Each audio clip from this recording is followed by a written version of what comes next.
I'm Charlie Holland, and I'm 84 years old. I've been a member of Southside Baptist Church for 56 years. Many, many things have happened over those years to be a happy and memorial time. My husband and my 3 sons and my 6 grandchildren have all been members of Southside Baptist Church at one time. This is just my family, and I would like to say this. I started out many, many years ago that when I became a member of Southside, it was due to a dear, dear friend who led me here. I was new in this town, had no friends, and Ann Badgett invited me to come to WMU. And in this way, I fell in love with the women of the church, and I fell in love with the church, and that's when I became a member of Southside. I taught kindergarten in Southside. This was a great, great time for me to see children grow and develop and love the Lord Jesus and want to sing about Him and to talk about Him. But I had one experience in kindergarten that will always go with me. This little boy was just walking all around in my class, and he was slapping at his left shoulder. Wham, wham, wham, he was slapping at his left shoulder. And I said, "What in the world is wrong with you?" And he said, "You know, teacher, you told me that the angel sat on my right shoulder and the devil sat on my left shoulder. And if I started to be mean, to knock that devil off, and that's what I'm doing." And he really did it, and he was satisfied, and he wasn't mean that day at all, so he really knocked the devil off. We went from teaching kindergarten to up to the youth. I want to talk about our youth of our church right now, because God blessed me over the years to have so many wonderful trips with the youth of Southside. I want to tell you too right now, before I say anything else about it, they're the greatest bunch of youth that I've ever worked with. We never had any problems with them. They worked, they witnessed for the Lord Jesus Christ, and they wept together, they prayed together, and they played together. This made them love each other more, and when they came back from the trips, they had good fellowship that continued. They loved the Lord more, and they did many, many other things over the years.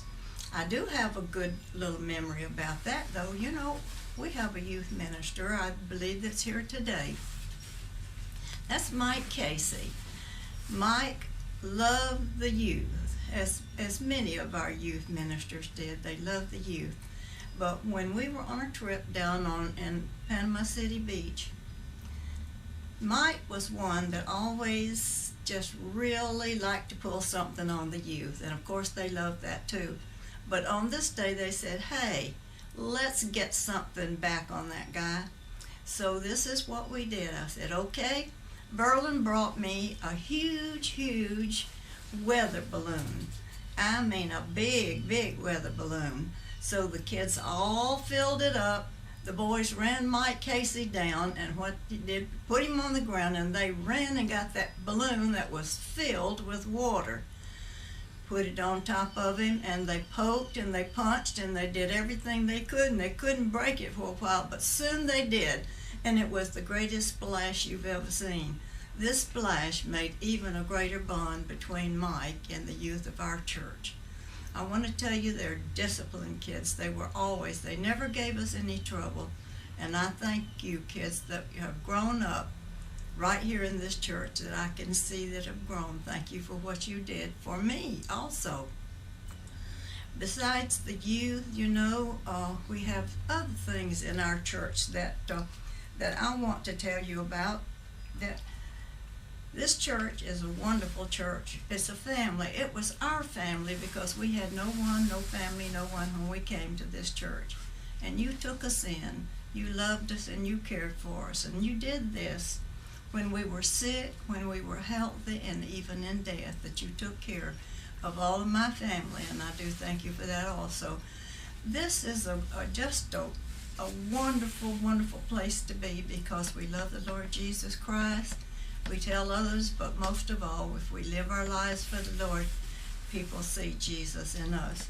I would like to say that there are many, many things that in the church that I could just go on and tell stories about. One of the groups that I worked with, and Harold did, we were teachers for the young marrieds in Southside Baptist Church. Great group of kids. I call them kids because they were my kids. Many of them were right out of college and into that class. There was about 40 of us at one time. They came because they were eager to learn more about the Lord Jesus Christ. And also, we did something else. We had fellowship one with another. This is what Christians are supposed to do. This made a bond with our young people in that church at that particular time, these young married folks. My home was always open to them. We prayed together, we ate together, and we had fun together. And I think that this is what the Lord wants us to do. I would like to say this too, that thank you for loving us over the years just as we are. And this is our 100th anniversary of our church. And now it's just been a wonderful 56 years for me. And I pray that the next 100 years is going to be even better and better, and more people will be saved for the Lord Jesus Christ. I'd like to give you advice today, good advice, but I see many of you sitting out there in the church right now that are more wiser than I'll ever be. So I'm going to do this just in a little poem that I have.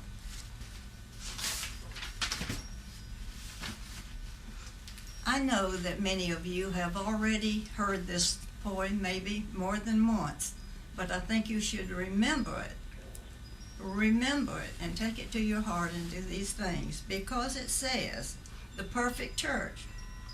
I think that I shall never see a church that's all that it ought to be, a church whose members never stray beyond the straight and narrow way, a church that has no empty pews, whose pastor never has the blues, a church whose deacons always deek, and none is proud, and all are sweet and meek, where gossipers never peddle lies, or make complaints or criticize, where all are always sweet and kind, and all to others' faults are blind.